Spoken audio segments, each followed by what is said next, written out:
আমাকে বিয়ে করলে 1 কোটি টাকা দিব। স্ট্রেঞ্জ, মানে কি? একটা মেয়েকে বিয়ে করলে 1 কোটি টাকা দিবে? যাই গিয়ে একটু কথা বলে দেখি। এক্সকিউজ মি, আমি ঠিক বুঝলাম না, আপনাকে বিয়ে করলে 1 কোটি টাকা দিবেন মানে? হ্যাঁ, আসলে আমি এই পোস্টারটা এই জন্যই লাগিয়েছি, আমাকে যে কোনো ছেলে বিয়ে করুক না কেন তাকে আমি 1 কোটি টাকা দিব। কিন্তু হুট করে এমন সিদ্ধান্ত কেন? আর আমার জানা মতে এরকম কেউ আগে কখনোই বলেনি। হ্যাঁ, আর কেউ বলেনি, আমি বলেছি, কারণ এর পিছনে একটা কারণ আছে। আমি আপনাকে বলছি, আসলে কাহিনী হয়েছে কি, ছোটবেলায় আমার যখন 4 বছর বয়স ছিল তখন আমার বাবা মারা গেছে। তারপরে যখন আমি একটু বড় হলাম, যখন আমার বয়স 8 বছর হলো, তখন আমার মাও মারা গেল। এটা আমার একটা জ্যোতিষী বলেছিল আমাকে। তো জ্যোতিষী আমাকে আরো এটাও বলেছিল, যদি এই বয়সে যদি আমি বিয়ে না করি, লাইক আজকে যদি আমি বিয়ে না করি, তাহলে আমি সারা বছরই চিরকুমারী থেকে যাব, আর আমি কিছুদিন পর এমনিতেও মারা যাব। আমি তো এমনিতে মরতে চাই না, বলেন। 1 কোটি টাকা দিলে যদি কেউ আমাকে বিয়ে করে, তাহলে আমিও বেঁচে গেলাম, 1 কোটি টাকা তারও হয়ে গেল। আমার বাবা মা যে আমার জন্য সকল সয় সম্পত্তি রেখে দিয়েছিল সেগুলি সেও পেয়ে গেল, তাহলে ভালো না বলেন? আচ্ছা, বাই দা ওয়ে, আপনি কি করেন? আমি পড়াশোনা শেষ করেছি, তবে তেমন কিছু করি না।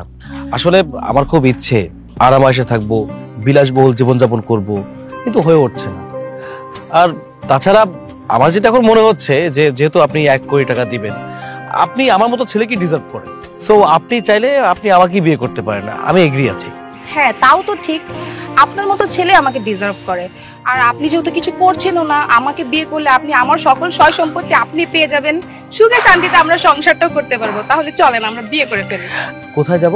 আসলে পাশে একটা কাজ অফিস আছে, ওইখানে না আমি সবকিছু ম্যানেজ করে রেখেছি। এখন আপনি যদি আমাকে বিয়েটা না করেন, কোনো সমস্যা নেই, অন্য কোনো ছেলে আসবে, তাকে নিয়ে আমি কাজ অফিসে যাব, টুক করে কবুল বলবো আর বিয়ে করে ফেলবো।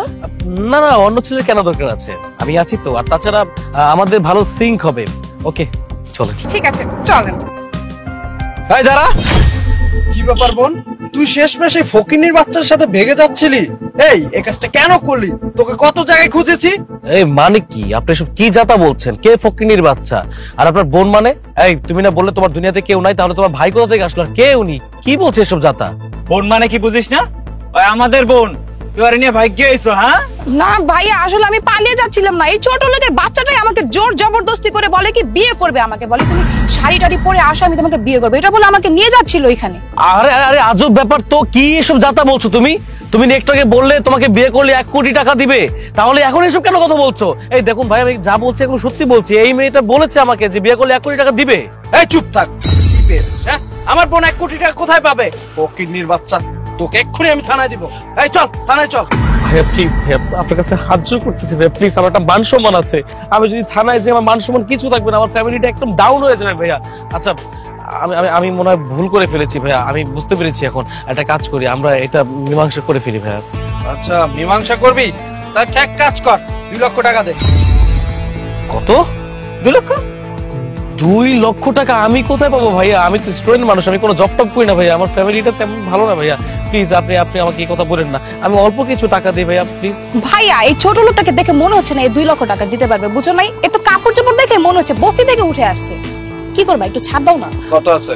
আমার সাথে 50,000 টাকা আছে, ব্যাংকে মাত্র 50,000 টাকাই ছিল, মায়ের দরকার ছিল তাই উঠিয়ে নিয়েছিলাম, এখন আমার এটাই দিতে হবে। 50,000? শুধু 50,000 টাকা? সমস্যা নাই, দে, তাও দে, একটা মান সম্মানের ব্যাপার আছে, বুঝছ না? খালি হাতে যাইলে কেমন না? দে 50,000 টাকা দে। আচ্ছা ঠিক আছে, 50,000 টাকা দিলি, 1.5 লক্ষ টাকা মাফ করে দিলাম, যা।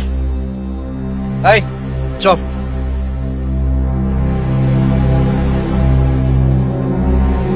হায় রে আল্লাহ, কি একটা অবস্থা! আমি কেন যে লোভ করতে গেলাম, আমি সবকিছু হারায় ফেললাম, 50,000 টাকাও গেল, লাথি মারি বিয়ার কপালে।